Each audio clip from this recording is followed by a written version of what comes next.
Hello folks, Reginald Scott here, and today I just thought I would make a little bit of video about the new 105 Di2 because it came out today, maybe yesterday depending on where you are in the world, or maybe tomorrow depending on where you are in the world. You might be sleeping right now.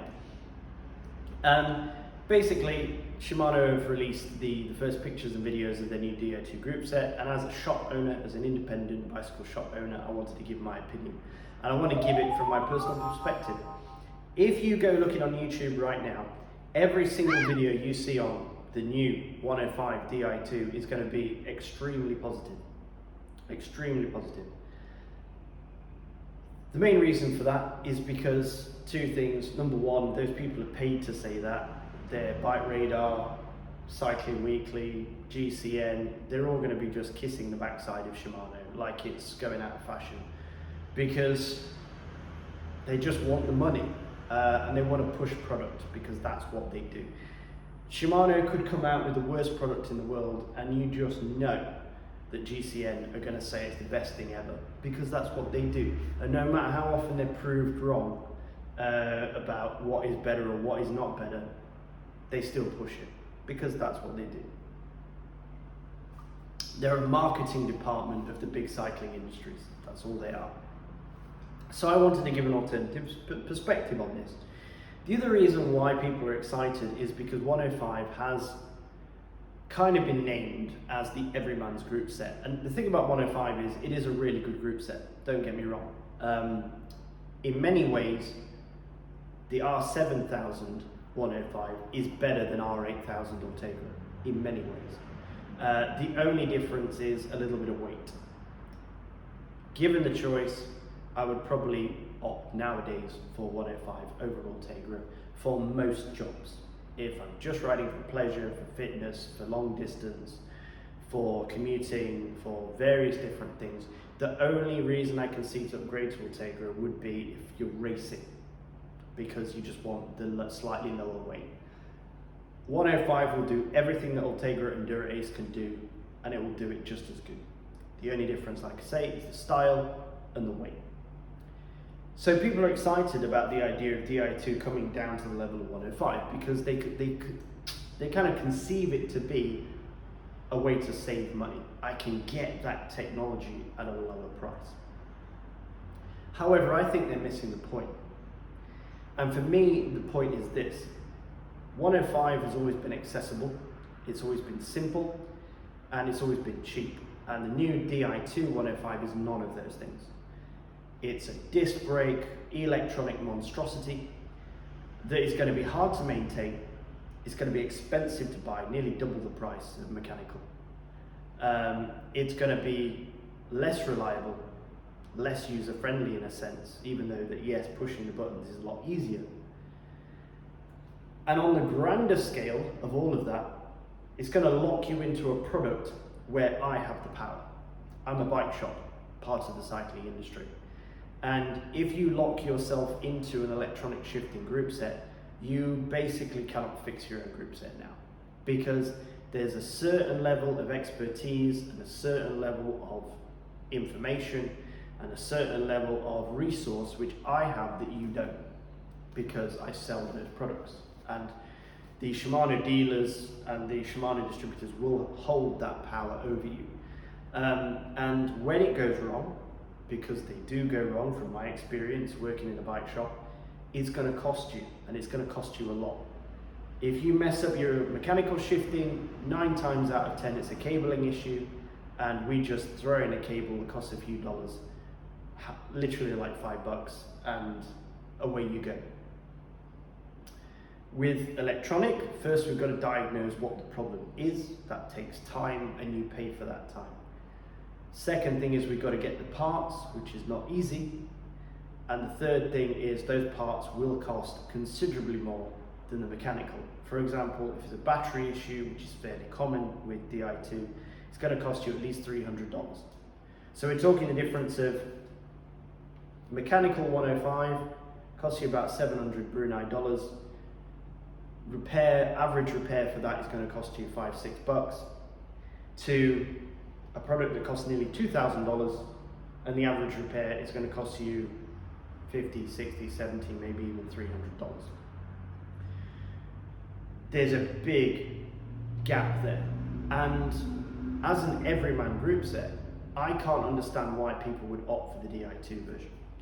Because if you've got that kind of money, if you've got nearly $2,000 to spend, then why aren't you buying Ultegra? Ultegra is $1,050. It's pretty cheap. That's really cheap. I'm of course assuming the price of 105 because I've only generally heard ideas of what the price is going to be. I don't actually know what the actual price is going to be, but I can tell you that Di2 Ultegra is double the price of Ultegra, and it's the same price as mechanical Dura Ace, or less. It's actually more than mechanical Dura Ace. So I can only assume that 105 is going to be the same. It's going to be double the price of 105, and it's going to be more than mechanical Ultegra. And in my opinion, if you've got that kind of money, you should be buying the mechanical Ultegra or even the mechanical Dura Ace, because it looks better, it's lighter, and it's a better group set for racing on. And mechanical is more reliable, easier to fix. The only possible reason I can see for buying the electronic group set at that level of 105 is if you have a disability. And I'm not joking. I'm saying if you've got arthritis, if you're missing an arm. I used to ride with a guy in the UK who was missing an arm. Fantastic rider, very strong. And he had both his shifters on one side of his handlebar, and the other side of his handlebar was cut off. And he was able to change and shift with one hand on a rim brake mechanical setup. Now, he was able to do that and ride fast and beat me. So maybe he doesn't need electronic shifting, but I'm guessing that electronic shifting would make his life easier. But then why 105? Why Di2? I mean, Di2 still comes with wires, which I've never quite understood why they keep sticking with wires. Yeah, they say it's more reliable, and that it's slightly faster than, say, for example, SRAM ETAP. But ETAP makes so much more sense to me because the only advantage that ETAP really has that appeals to me is the fact that it's easy to transfer from one frame to another. There's no cabling to be done, which is phenomenal. It means you can switch things in and out from your bike almost instantly and integrate everything and link everything up completely wirelessly. And that to me is a huge benefit for ease of maintenance and use. But the Di2, you still got to thread cables through the frame, so I don't see it as being a huge advantage. And then finally, my final sort of downer, if you like, on the whole 105 Di2 concept is supply, demand, production, shipping, all that kind of stuff is already disrupted from the last couple of years of our government shutting down our lives for literally no reason, or no good reason anyway. And we're still feeling the shockwaves of that. The ripples in the pool have not settled yet for that. And I've ordered bikes 3 years ago that I still haven't received. I've ordered group sets 2 years ago, which I still haven't received, because production is so delayed and because the demand has massively outweighed supply and supply has just collapsed. And when customers come in asking for 105 Di2, I simply won't be able to provide it. It's not something I can get. I might not even be able to get it for years. And adding another group set to the already overstretched production lines of Shimano is not going to help the situation. If you think about it, a few years ago, I say a few years ago, maybe nearly 10 years ago, but a few years ago you had mechanical rim 105, mechanical rim Ultegra, and mechanical rim Dura Ace. Those are your only three options. So you only needed 3 production lines at the Shimano factory. Now there's a huge variety of cassette sizes. There's a huge variety of gravel, mountain bike and road bike group sets. And not only that, but you've also added disc brake group sets, disc brake mechanical group sets, disc brake electronic group sets, but you also still have to supply the rim brake group sets, because if you don't, the Chinese up and coming manufacturers like Sensart will take over. They'll take your customers away from you, because people like me still want to use rim brake. We've still got good rim brake bikes that we enjoy riding, and we want to keep supplying and maintaining those bikes. And if Shimano say to us, we're not going to make rim brake anymore, or SRAM say we're not going to make rim brake anymore, we will move to those other companies and you will lose 50% of your customer base. I'm looking at bikes in the shop right now that customers have brought in for servicing. There's 1, 2, 3, 4, 5, 6 bikes here. Only one of them has got disc brakes. All these bikes are maintained and serviced by me here in the store. So, and that's just a proportion of my customers.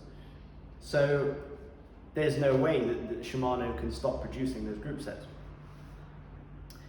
And then finally, just the afterthought, which is the environmental concerns. Everything we produce has an environmental on-cost.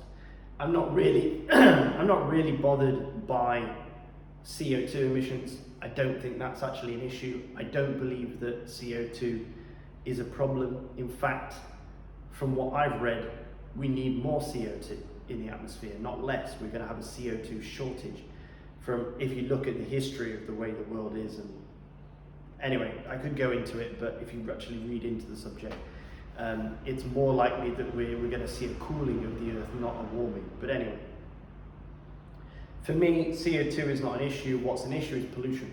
CO2 I do not see as a pollutant, but I do see pollution as a pollutant. So the hydrocarbons coming out the back end of a car that cause cancer and stuff is way more of a concern to me than the inert gas that I'm breathing right now that isn't causing me any harm whatsoever, that actually encourages me to breathe and makes plants grow. It's a good thing, but whatever. Batteries are not a good thing. Not only are we forcing child laborers in third world countries to dig the dangerously toxic materials up for us to make these batteries, but once we have these dangerously and highly explosive toxic batteries on our bikes, they eventually do fail, and when they fail, very few of them, if any of them at all, are recycled. The process of recycling them is extremely expensive, and there's a lot of corruption within the recycling industry, whereby people say they recycle stuff, but they don't. They just dump it. They dump it in the land and they dump it in the oceans, and it ends up poisoning us slowly over time. Same thing with solar panels. So my concern is that anything that causes a growth in the production of batteries, which is already out of control, is a pain in the butt for the environment, and it's a problem that we're going to have to deal with in the future, whether we like it or not. And the longer we continue to put this off, the worse it's going to get, and the more environmental damage we're going to do, and the more kids and people are going to die because of it. And it really detracts from, for me, the simplicity and the soul of the bicycle, which is to be an accessible and easy to repair and easy to maintain simple piece of technology, which moves away from assisted travel. You know, the idea of engines and batteries and motors and servos. We should be moving away from that towards the bicycle as an alternative. But if you start making e-bikes and electronic shifting bikes, you're just increasing the problem for the world. You're not reducing the problem for the world. So there you go. So that is why I feel that the idea of Di2 105 is a bad idea. I wouldn't buy it. I will never buy Di2. I've said that 6 years ago. 6 years later, I still have literally no interest in buying Di2 at all. Being a mechanic, I have to deal with it. I don't like it.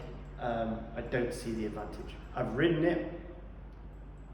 I just cannot see the advantage. It just it doesn't make me faster. As a roadie, as a weight weenie, and as a roadie, and as somebody who does race, although I'm not very good at it, I do race, I cannot comprehend the idea of spending more money to get a heavier bike which isn't any faster. It does not make you faster, therefore why would I buy it? So there you go. I'm sure you got your own opinions. I'm sure you heavily disagree with me, and I want to hear those opinions. I want to hear those disagreements. So let me know in the comments below. I love to read your comments. I learn a lot from your comments. I'm sure I'll learn a lot from your comments today. What do you think? Di2 105, good idea, bad idea, complete waste of time, or the best thing ever? Finally, you can now get the beep boop for less. There you go. Thanks for watching, and I hope to be back with more interesting and less ranty videos in the future. Well, actually no, I like ranting. It's a catharsis. I hope you enjoyed it. Why don't you cathart as well? Maybe make your own video, cathart, about how you disliked my catharsis. All right, folks, as always, stay safe out on the road. Thanks for watching.